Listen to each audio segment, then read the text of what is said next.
पहला क्या है कि प्रवाल किसे कहते हैं, इसके बारे में जानकारी देनी है आपको। तो देखिए लिखा गया है, समुद्री जीवों की श्रेणी के तथा यानी जो समुद्री जीवों की श्रेणी में यानी जो छोटे छोटे जीव होते हैं उनकी श्रेणी में जितने भी जीव आते हैं तथा जो जेलीफिश होती है उससे संबंधित जो जीव जंतु होते हैं उन्हीं को क्या कहा जाता है, प्रवाल या पॉलिप कहते हैं। क्या होता है कि समुद्री जीव में जो एकदम बहुत छोटे छोटे या फिर जेलीफिश के आकार से या फिर जेलीफिश से संबंधित जो भी जीव जंतु होते हैं उनको क्या कहा जाता है, प्रवाल या पॉलिप कहते हैं।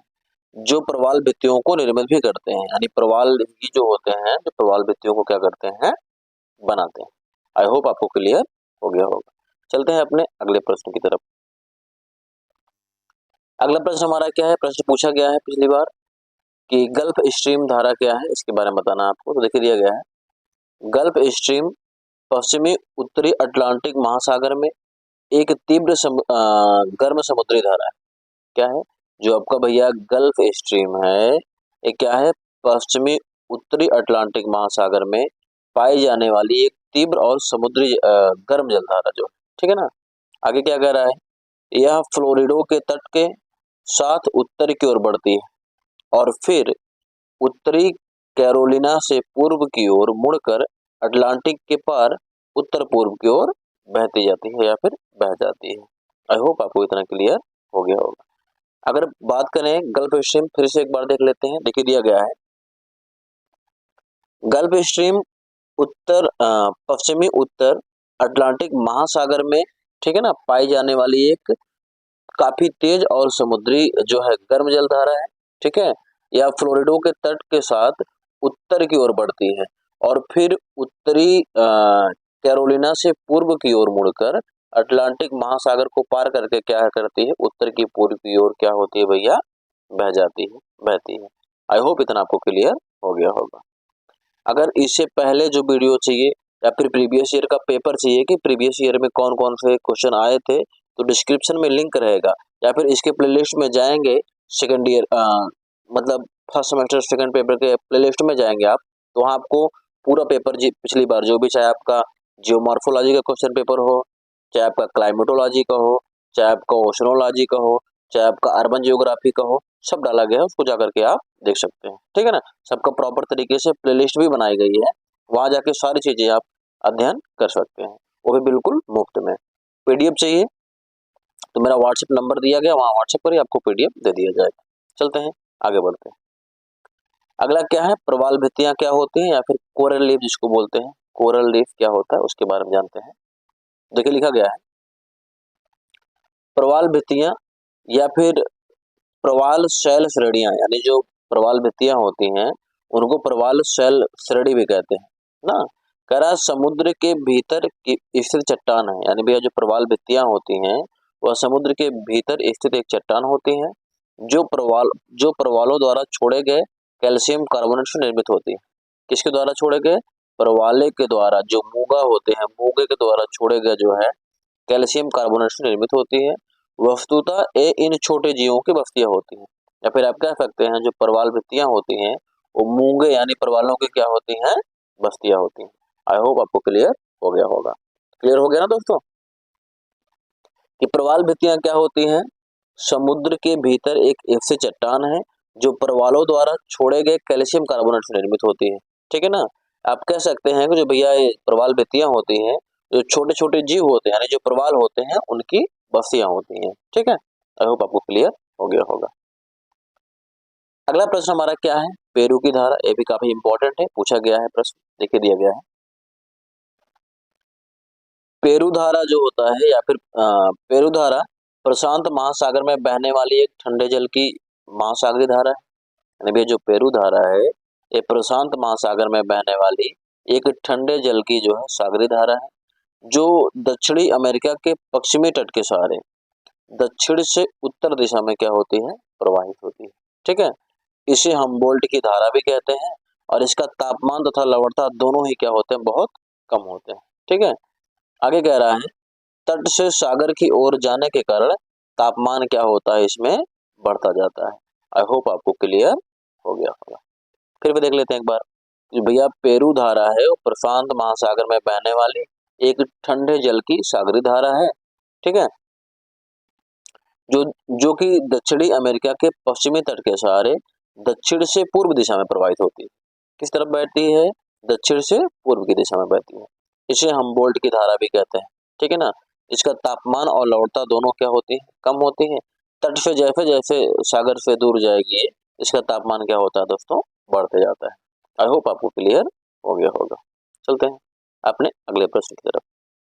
अगला प्रश्न हमारा क्या है? प्रवाल व्यंजन क्या होता है? काफी महत्वपूर्ण प्रश्न है और पूछा भी जाता है, ठीक है। तो देखिए दिया गया है, प्रवाल व्यंजन एक ऐसी प्रक्रिया है, ठीक है, जिसमें शैवालों पर श्वेत रंग होने से प्रकाश संश्लेषण की क्रिया नहीं हो पाती। क्या होता है?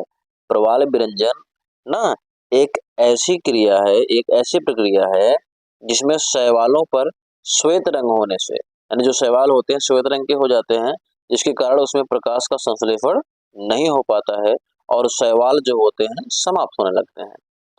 और शैवालों की कमी के कारण प्रवाल जीव जो होते हैं वो मरने लगते हैं। क्यों मरने लगते हैं? क्योंकि भैया शैवाल ही प्रवालों के भोजन होते हैं। जाहिर सी बात है, जहाँ शैवालों के भोजन नहीं मिलेंगे, मतलब प्रवालों के भोजन नहीं होंगे, जहाँ शैवालों का अभाव होगा, वहाँ प्रवाल वृंजन की क्रिया क्या होती है? काफी तीव्र गति से होती है। आई होप इतना आपको क्लियर हो गया होगा। फिर से एक बार देख लेते हैं क्या कह रहा है कि प्रवाल वृंजन क्या है? एक ऐसी प्रक्रिया है जिसमें शैवालों पर श्वेत रंग होने से प्रकाश का संश्लेषण नहीं हो पाता है और शैवालों की समाप्ति होने लगती है, ठीक है ना। मतलब भैया जो शैवाल होते हैं वो समाप्त होने लगते हैं। तो धीरे धीरे शैवाल की कमी से जो प्रवाल होते हैं, जो मूंगा होते हैं, वो भैया मरने लगते हैं। मूंगा एक जीव होता है जो जेली फिश की कैटेगरी में आते हैं, ठीक है ना। उसके जैसे छोटे छोटे जीव होते हैं वो। आगे क्या क्या कह रहा है?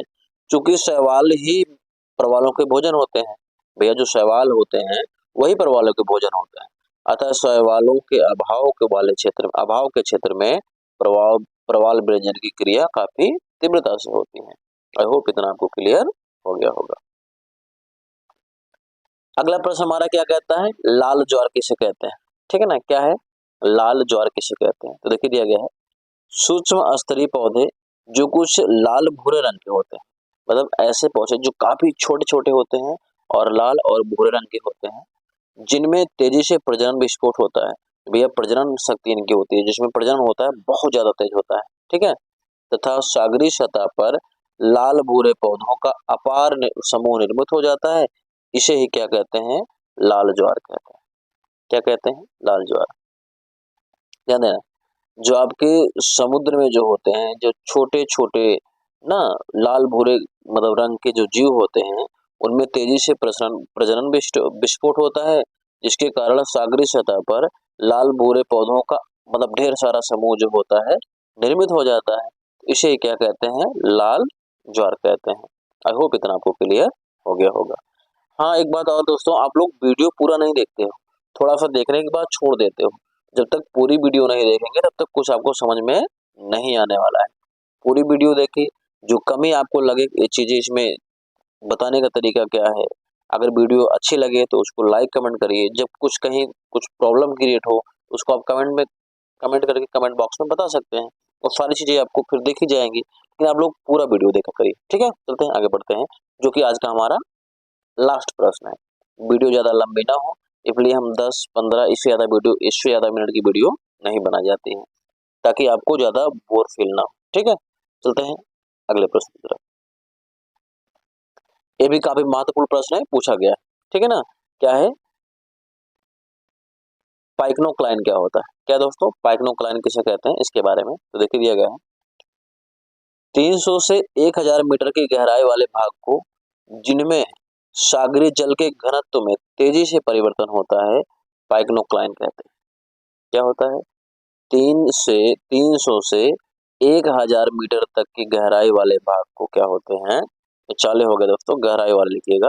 गहराई वाले भाग को, जिनमें सागरीय जल के घनत्व में क्या होता है? सागरीय जल के घनत्व में तेजी से परिवर्तन होता है, उसे क्या बोलते हैं? पाइक्नोक्लाइन कहते हैं। आई होप चीजें आपको समझ में आई है। यदि चीजें समझ में आई है और आप हमारे चैनल पर नए हैं तो चैनल को सब्सक्राइब कर लीजिए और इस वीडियो को ज्यादा से ज्यादा शेयर करिए, क्योंकि पढ़ेगा इंडिया तभी तो बढ़ेगा इंडिया। मिलते हैं आपसे अगली वीडियो में।